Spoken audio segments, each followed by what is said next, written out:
नारी शक्ती दूत ॲप मार्फत जे आपण ऑनलाईन फॉर्म भरलेले आहेत माझी लाडकी बहीण योजनेचे, तर ते फॉर्म आता पेंडिंग टू सबमिट असं दाखवत आहेत। आता यासाठी एक ऑप्शन आलेला आहे नवीन, तो ऑप्शन कोणता आहे आणि काय सोल्युशन आहे या पेंडिंग टू सबमिट या ऑप्शनचं, ती संपूर्ण माहिती मी तुम्हाला आजच्या व्हिडिओमध्ये सांगणार आहे। तर सगळ्यात पहिले मित्रांनो, नारी शक्ती दूत ही जी ॲप आहे ही तुमची जुनी ॲप आहे।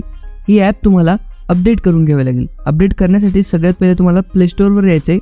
प्ले स्टोअरवर आल्यानंतर नारी शक्ती दूत ॲप ही तुम्हाला अपडेट करून घ्यायची आहे। बघू शकतात ॲप अपडेट झाली आहे, ओपन करायची। त्यानंतर जसं तुम्ही केलेल्या अर्जामध्ये जाल, इथे तुम्हाला एक आय बटनाचा ऑप्शन आलेला आहे। या आय बटनाच्या ऑप्शनवर तुम्हाला क्लिक करायचं आहे। या आय बटनामध्ये तुम्हाला प्रत्येक ऑप्शन जो तुम्हाला तिथे दिसेल त्याची संपूर्ण माहिती इथे दिलेली आहे। इथे बघू शकतात आपल्याला जो ऑप्शन येतोय तो सध्या पेंडिंग टू सबमिट हा ऑप्शन येत आहे। याचा अर्थ असा होतो सर्वेक्षण भरलेले आहे, म्हणजे तुमचा जो फॉर्म आहे तो संपूर्ण भरला गेलेला आहे, परंतु अद्याप पूर्वावलोकनासाठी म्हणजे रिव्ह्यूसाठी तो पाठविला गेला नाही।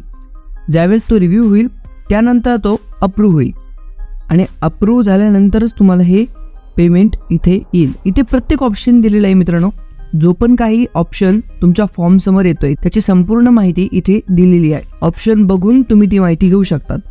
समजा तुमचा ऑप्शन पेंडिंग टू सबमिट आहे, इथे इन्फॉर्मेशन दिलेली आहे। समजा तुमचा अप्रूव्ड मध्ये आहे म्हणजे तुमचा अर्ज मंजूर झालेला आहे। इन रिव्ह्यू म्हणजे त्याच्यावर प्रोसेस चालू आहे। रिजेक्टेड जर दाखवत असेल तर तो अर्ज रिजेक्ट झालेला आहे, बाद झालेले त्यांना पैसे मिळणार नाही। Disapprove can edit and resubmit असा जर ऑप्शन आला तुम्हाला, तर तुम्हाला जो फॉर्म तो पुन्हा एडिट करून सबमिट करावा लागेल। काहीतरी त्याच्यात त्रुटी आली असेल तर ती तुम्हाला पूर्ण करावी लागेल। अशा प्रकारे हे ऑप्शन्स आहेत। इथून तुम्ही तुमचा जे फॉर्मचा स्टेटस आहे त्याची संपूर्ण माहिती तुम्ही घेऊ शकतात। जर मित्रांनो व्हिडिओ आवडला असेल तर व्हिडिओला लाईक आणि आपल्या चॅनलला सबस्क्राईब नक्की करा। जय हिंद, जय महाराष्ट्र।